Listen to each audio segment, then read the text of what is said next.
My loving students and my followers, today you are getting another class on same topic that I did in my last class. Okay, that is আমরা আমাদের আগের ক্লাসে last ক্লাসে আমরা কি দেখিয়েছি যে পাস্ট পার্টিসিপল অর্থাৎ আমরা আমাদের লাস্ট ক্লাসে কি দেখিয়েছি V3 প্লাস নাউন কিভাবে আমরা পাস্ট পার্টিসিপলকে V3 কিভাবে অ্যাডজেক্টিভ হয়ে যায় নাউনকে কোয়ালিফাই করে এবং কোন ধরনের বাক্যে আমরা V3 কে ইউজ করি অর্থাৎ পাস্ট পার্টিসিপল ফর্মকে ইউজ করি এই পার্টটা আমরা আমাদের লাস্ট ক্লাসে আমরা দেখিয়েছি। আজকে যেটা আমরা দেখাতে যাচ্ছি সেটা হচ্ছে নাউন প্লাস V3 অর্থাৎ এবার আমরা ঠিক নাউনের পরে V3 কে কিভাবে ব্যবহার করব, তখন তোমার বাংলা বাক্যগুলো কিভাবে সেজে থাকবে এবং এরা সবাই অসমাপিকা ক্রিয়া জানো তোমরা। V3 এই V3টা আমাদের কাছে নন ফাইনাইট ভার্ব, তাই না? এটা আমাদের কাছে নন ফাইনাইট ভার্ব।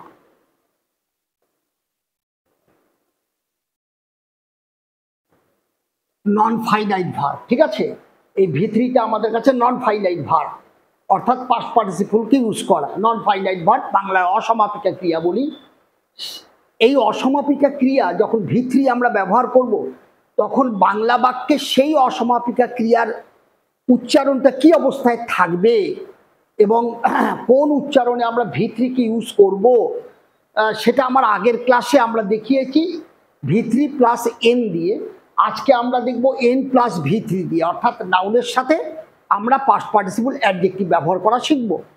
তাহলে চলো আজকে আমরা প্রথম বাক্য, সে জাপানের তৈরি একটি গাড়ি কিনেছে। Very good. আমরা কি বলেছি? আমরা বলেছি V3 তুমি কখন ইউজ করবে?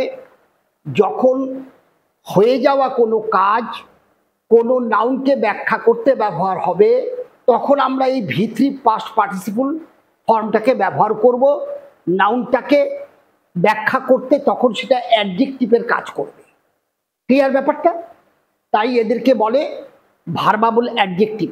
ওকে, পার্টিসিপলের যে present participle, past participle or absolute participle, এদেরকে কি বলে?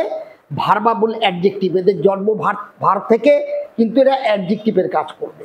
সেটা আমার আগের যে ক্লাসগুলো পরপর হয়ে আসছে তাদেরকে ফলো করলেই বুঝতে পারবে বিষয়গুলো। তাহলে আজকে আমরা চলছি, দেখো, সে জাপানের তৈরি একটি গাড়ি কিনেছে। তাহলে এটা আমার ভার্বের ছেছি ছোতে শেষ হয়েছে। বাংলা ক্রিয়াপদ যখন ছে ছি ছো এতে শেষ হয় আমরা জানি এটা প্রেজেন্ট পারফেক্টের অ্যাক্টিভ প্যাটার্ন দিয়ে লিখতে হবে, অর্থাৎ প্রেজেন্ট পারফেক্ট টেন্সের অ্যাক্টিভ সেন্টেন্স স্ট্রাকচার দিয়ে এটা লিখতে হবে।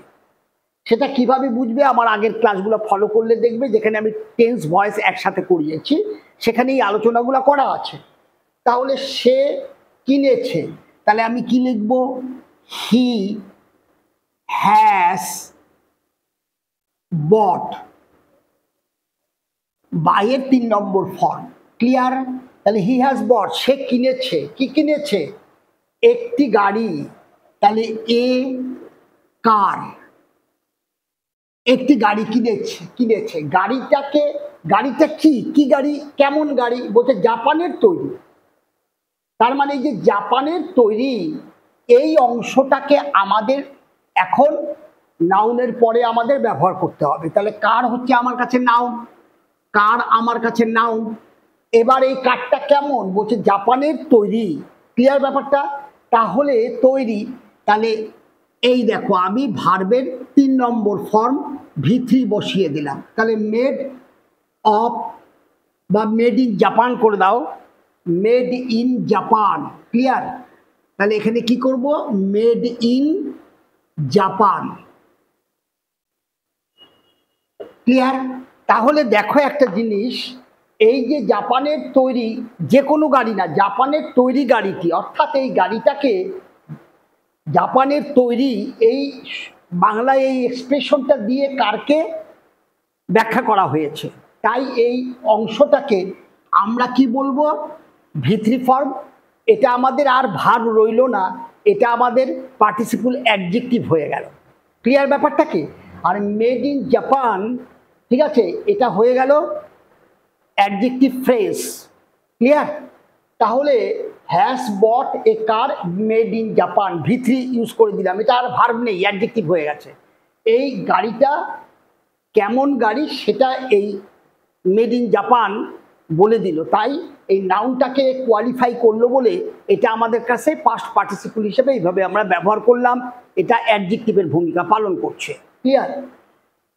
আর এটাও V3, এটাও V3, এটা হচ্ছে প্রেজেন্ট পারফেক্ট টেন্সে ভার্বের থার্ড ফর্ম হিসেবে আছে। এটা ভার্ব আকারেই আছে, কিন্তু এইটা আমার অ্যাডজেক্টিভ আকারে আছে। ক্লিয়ার?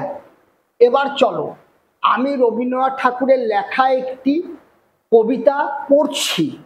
তার মানে এই যে পড়ছি, তার মানে পড়িতেছি, প্রেজেন্ট কন্টিনিউয়াসের অ্যাক্টিভে লিখতে হবে। তাহলে আমি পড়িতেছি, তাহলে আমি কি লিখব? I am reading, I am reading, আমি পড়িতেছি। ক্লিয়ার ব্যাপারটা? তার মানে প্রেজেন্ট কন্টিনিউয়াসের অ্যাক্টিভে আমরা কি জানি? সাবজেক্ট অ্যামিজার ভার্বের প্রেজেন্ট ফর্মের সাথে আইএনজি যোগ। তাহলে আই এম রিডিং, আমি পড়িতেছি। কি পড়িতেছি? একটি কবিতা, এ পোয়েম, একটি কবিতা, এ পোয়েম। এই পোয়েমটা কি বলছে? পোয়েমটা রবীন্দ্রনাথ ঠাকুরের লেখা। তাহলে দেখো, যখনই, তার মানে কি রবীন্দ্রনাথ ঠাকুর লিখে ফেলেছেন যে পোয়েমটা, সেটা আমরা পড়ছি। অর্থাৎ হয়ে যাওয়া কোনো কাজ যদি তোমার নাউনকে কোয়ালিফাই করে, সেই হয়ে যাওয়া কাজটার কি লিখতে হবে? V3 ফর্ম ইউজ করতে হবে, আমার আগের ক্লাসে আমি বলেছি। তাহলে রিটেন, ভার্বের থার্ড ফর্ম রিটেন, এটা আমার V3 হয়ে গেল, তাই না? তাহলে রিটেন বাই রবীন্দ্রনাথ ঠাকুর, ঠিক আছে, RN ট্যাগর। ক্লিয়ার? তাহলে I am reading a poem written by Rabindranath Tagore. তাহলে আমরা এখানটায় দেখো কোন গাড়িটা কিনছি? যে গাড়িটা জাপানে তৈরি হচ্ছে, অর্থাৎ তৈরি করা হয়েছে যেটা, সেটা হয়ে গেছে কাজটা। হয়ে যাওয়া কোনো কাজ দিয়ে যদি কোনো একটা নাউনকে তুমি ব্যাখ্যা করো, তখনই সেটা কি হয়ে যাবে? পাস্ট পার্টিসিপল ব্যবহার করতে হবে সেই পয়েন্ট অফ ভিউতে। ক্লিয়ার? এবং তখন সেটা অ্যাডজেক্টিভের কাজ করবে। ক্লিয়ার? এখানেও এটা আমাদের কাছে অ্যাডজেক্টিভের কাজ করছে ভার্বের পাস্ট পার্টিসিপল ফর্ম দিয়ে। ক্লিয়ার? এবার চলো, সে আমেরিকা থেকে আনা একটি কম্পিউটার তোমাকে দিয়েছিল। চলো এখান থেকে লিখি। সে, এখন তুমি বাক্য বানাতে গেলে সাবজেক্টের পর ভার্ব লাগবে। তাহলে সে দিয়েছিল, এটা আমার বাংলা ক্রিয়াপদ, এবং সেই ক্রিয়াপদ কোথায় শেষ হচ্ছে? লে বা লাম, তার মানে লোতে শেষ হচ্ছে। আমরা জানি কোনো বাংলা ক্রিয়া লে লো লামে শেষ হলে সিম্পল পাস্টে লিখতে হয়, অর্থাৎ সাবজেক্ট আর ভার্বের পাস্ট ফর্ম V2। তাহলে সে দিয়েছিল, হি গেভ, তার মানে এটা আমার কাছে V2 হয়ে গেল। তাহলে সে দিয়েছিল, তাকে দিয়েছিল? তোমাকে, ইউ। তাহলে হি গেভ ইউ, সে দিয়েছিল তোমাকে। কি দিয়েছিল? একটি কম্পিউটার, কম্পিউটার। ক্লিয়ার? এবার বলছে আমেরিকা থেকে আনা, তার মানে এখানে অসমাপিকা ক্রিয়া কোনটা? আনা, লেখা, ঠিক আছে, জাপানের তৈরি মানে তৈরি করা, এগুলো আমার অসমাপিকা ক্রিয়া। ঠিক আছে ব্যাপারটা? যেসব ক্ষেত্রে আমাদের নন ফাইনাইট ভার্বগুলো আমরা ব্যবহার করছি। তাহলে দেখো, আমেরিকা থেকে আনা, তার মানে আনা কাজটা অলরেডি হয়ে গেছে। তাহলে হয়ে যাওয়া কোনো কাজ যদি কোনো নাউনকে কোয়ালিফাই করে, তখন সেই হয়ে যাওয়া কাজটাকেই আমরা পাস্ট পার্টিসিপল দিয়ে দেখাবো। Very simple. তাহলে he gave you a computer brought, এটা হচ্ছে ব্রিং এর V3 ফর্ম। ব্রিং মানে আনা, তাহলে ব্রিং, ব্রট, ঠিক আছে, এটা ভার্বের পাস্ট পার্টিসিপল ফর্ম। তাহলে a computer brought from America, clear? তাহলে he gave you a computer brought from America, তাহলে আমেরিকার থেকে আনা কম্পিউটারটা সে তোমাকে দিয়েছে। ক্লিয়ার? এবার চলো, দুর্ঘটনায় আহত লোকটিকে সাহায্য করা হলো, তাহলে এইটা হচ্ছে মূল বাংলায় ক্রিয়াপদ, তার সাথে হলো যুক্ত আছে। তাহলে আমরা জানি বাংলা মূল ক্রিয়া তার সাথে যদি হলো বা গেল যুক্ত থাকে, তাহলে আমাদের সিম্পল পাস্টের প্যাসিভ ইউজ করতে হবে। এই যে কথাগুলো আমি বলে যাচ্ছি, এগুলো আমার আগের ক্লাসগুলো যেখানে আমার টেন্স ভয়েস করানো আছে, সেগুলো যদি দেখো খুব সহজে সেখান থেকে শিখে নিতে পারবে। আমি সেই কথাগুলো আবার বলছি। তাহলে যখন মূল ক্রিয়া তার সাথে যদি হলো বা গেল থাকে, তাহলে তুমি বুঝবে এটা সিম্পল পাস্টের প্যাসিভে লিখতে হবে। ক্লিয়ার? তাহলে দেখো, এবার দেখো, তাহলে লোকটিকে সাহায্য করা হলো বা হয়েছিল, তাহলে লোকটি, এখান থেকে লিখি লোকটি, দ্য ম্যান, একে সাহায্য করা হয়েছিল, তাহলে থার্ড পারসন সিঙ্গুলার ওয়াজ হলো, এটা প্লুরাল হলে এটা ওয়্যার হতো। আর সিম্পল পাস্ট টেন্সের স্ট্রাকচারটা কি? সাবজেক্ট ওয়াজ অথবা ওয়্যার এবং ভার্বের থার্ড ফর্ম। তাহলে দ্য ম্যান ওয়াজ হেল্পড, এটা হচ্ছে V3। আমরা জানি প্যাসিভে সবসময় টু বি ভার্বের পরে ভার্বের থার্ড ফর্ম হয়, এটা ভার্ব আকারেই আছে। তাহলে দ্য ম্যান ওয়াজ হেল্পড, মানুষটিকে সাহায্য করা হয়েছিল। আচ্ছা, এইবার আসো, এই যে দুর্ঘটনায় আহত, তাহলে একটা কাজ করি আমরা, এই জায়গাটায় আমরা যেহেতু ম্যানটা আমাদের কাছে নাউন, এটা আমাদের কাছে নাউন, এবং এই নাউনটাকে মানে কোন মানুষটা অলরেডি আহত হয়ে গিয়েছিল, তাই না? আহত হওয়ার কাজটা সমাপ্ত হয়ে গেছে। তাহলে আমরা এইভাবে করতে পারি, the man wounded in the accident was helped, এইটা পরে লেখো। ঠিক আছে? তাহলে দ্য ম্যান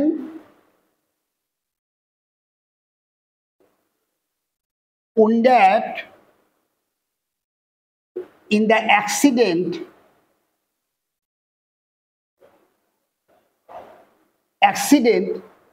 তাহলে কি লিখলাম? The man wounded in the accident was helped,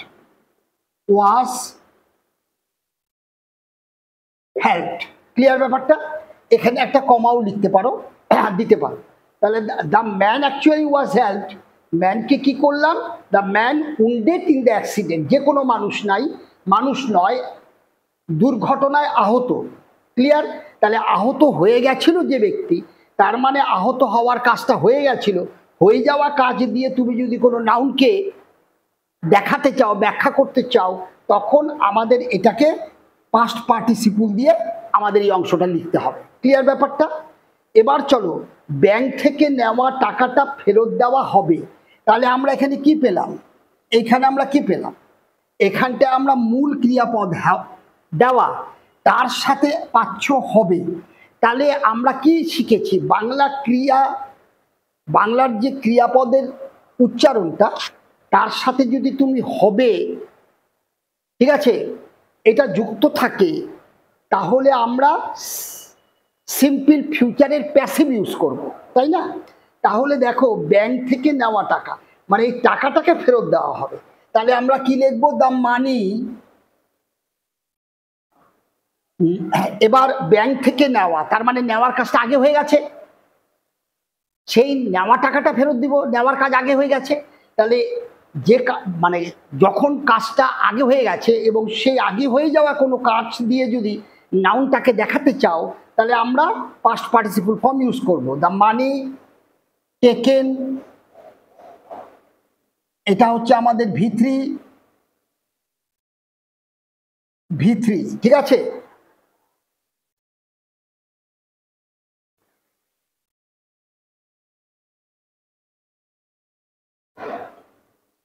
ঠিক আছে, the money taken from the bank,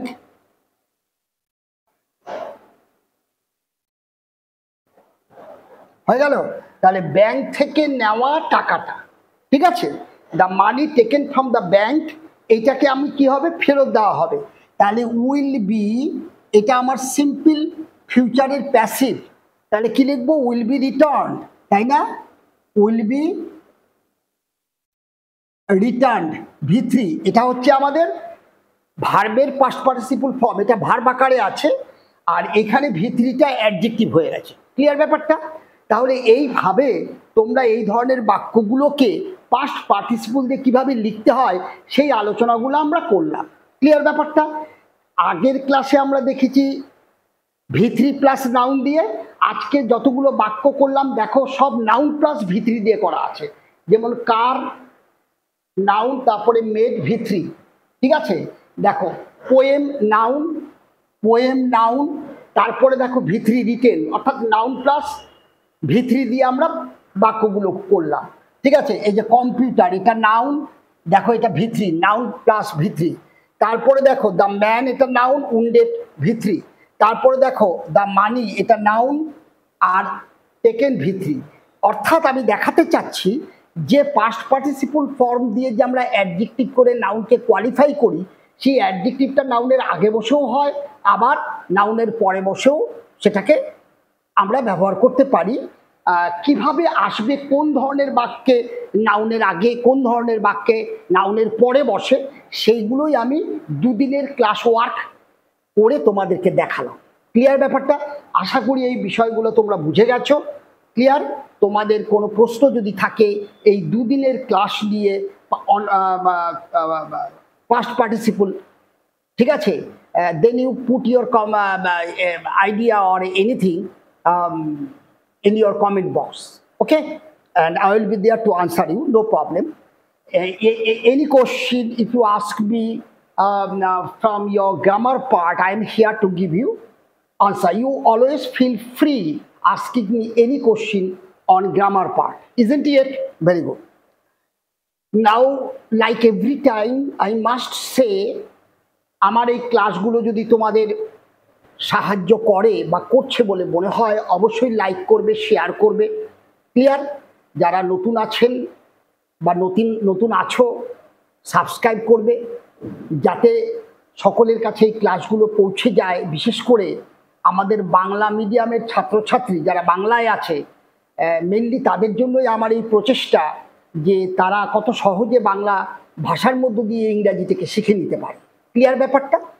এবং কমেন্ট বক্সে তোমরা টু মোটিভেট মি, ওকে, মোটিভেট করবার জন্য তোমরা কমেন্ট বক্স ইউজ করো।